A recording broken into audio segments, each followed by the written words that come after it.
mentioned sajda and then qiyam. Because here we're talking about humility, being humble, and being in sajda is the most humble position that we can be in this world. And that's the first position that's mentioned. So the previous mention, Allah subhanahu wa ta'ala told us about being humble when it comes to dealing with others, the way we walk, our physical characteristics.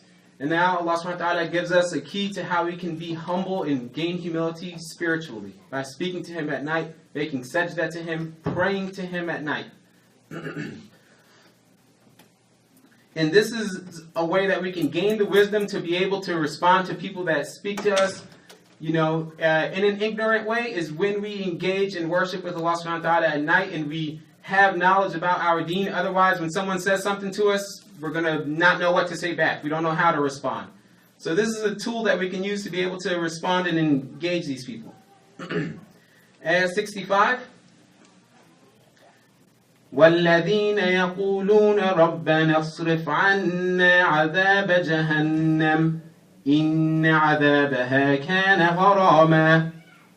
In translation, those who plead, our Lord, turn away from us the punishment of hell. Its punishment goes on and on. The punishment of Jahannam is not something quick. It's something that is relentless. It's never ending, literally, never ending. So is it worth it to sacrifice a few moments of this world to have that punishment? Obviously no. Ayah 66, again describing Jahannam. إِنَّهَا سَاءَتْ مُسْتَقَرًّا وَمُقَامًا. It is an evil home, a horrible resting place. Mustaqar is a place that the Arabs would, when they were traveling in the desert, maybe they would see a tree, some shade, and they would rest there for a little bit. So Allah subhanahu wa ta'ala is telling us that you don't even want to go to Jahannam for a few moments, not even a pit stop. If it's a rest area, you don't want to stop there. And this is an idea that Bani Israel had, that we can, kind of sin a little bit, get by, and it's not a big deal. We can, if we're there for a little bit. But Allah subhanahu wa ta'ala is telling us, you can't have that mentality. Like we can't be lax when it comes to the deen to justify anything that we're doing to think it's not a big deal. It's only going to be a little bit. It's not the case. Or as a rest or as a home. So he says it's a terrible place to be for a little bit, and obviously it's a terrible place to be for longer than that. Muqamah, as a permanent home. And we ask Allah subhanahu wa ta'ala to protect us from the punishment of Jahannam. Amen. Last ayah we'll review. وَالَّذِينَ إِذَا أَنفَقُوا لَمْ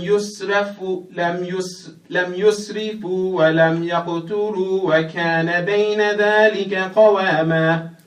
Again, and what I was mentioning yesterday, Allah subhanahu wa ta'ala has given us practical knowledge that we can use today. Practical advice for us in our daily lives. SubhanAllah, Allah is telling us how to treat people, how to worship Him, telling us about the unseen, and then He's telling us about our spending habits.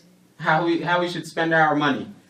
So Allah subhanahu wa ta'ala says, and they are the ones, the translation, and they are those who, when they spend, are neither wasteful nor stingy, but keep to a just balance.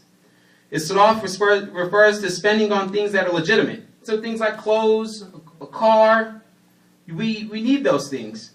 But that doesn't mean that we have to go overboard. It doesn't mean that we have to, go to the mall and splurge and have the biggest shopping bag so that when we're walking back through the food court, people can see it and it's nice and shiny. We don't have to have those things. And this is a test. Obviously, our money, our wealth, it's a test for us. And if we use it in the wrong way, then we have to pay the consequences. So, in young people in the room, like a big fitna for you guys is electronics. It's like, there it goes. It's going off right now. But like electronics, it's like every year, every few months, there's like something new. The new fad. There's a new iPod every year. And okay, it's $400 because it has Retina display. Do you even know what that is?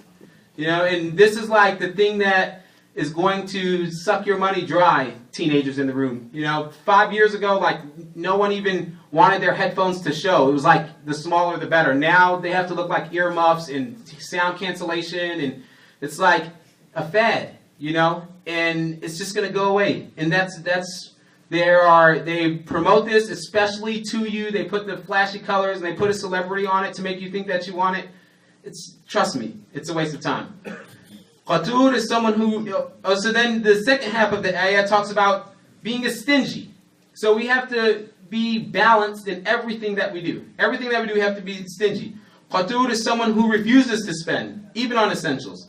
So you also don't want to be that guy that's, in the grocery store and your wife puts organic milk in the shopping cart. It's like, oh, why are we being healthy now? You don't want to be Mr. Stingy either. We have to have a good balance between these two things. And even in what Allah subhanahu wa ta'ala didn't tell us, it's a mercy. He didn't say exactly, okay, you have to spend this amount on this amount. You don't have to go to the masjid and give 10% tip every time you go. Even those things are a mercy for us. So we have to take advantage of that. And Allah subhanahu wa ta'ala tells us that He made us ummatun wasata, a middle nation, a just nation. So we have to regain balance in our lives and everything. Spending, like we talking about making salah, the way we treat people, all of these things need a balance. So when we're looking past Ramadan, past next week, and we're going to work for 40, 45, 50 hours a week and then pray 2 hours a week, is that really ummatun wasata? We have to really evaluate what we're doing and make sure we're giving everything its proper due. May Allah subhanahu wa ta'ala help us with that. Jazakumullahu khairan. Subhanakallahumma wa bihamdik. Nashhadu an la ilaha illa ant. Astaghfiruka wa natubu ilayk. Jazakallah khairan. Thank you.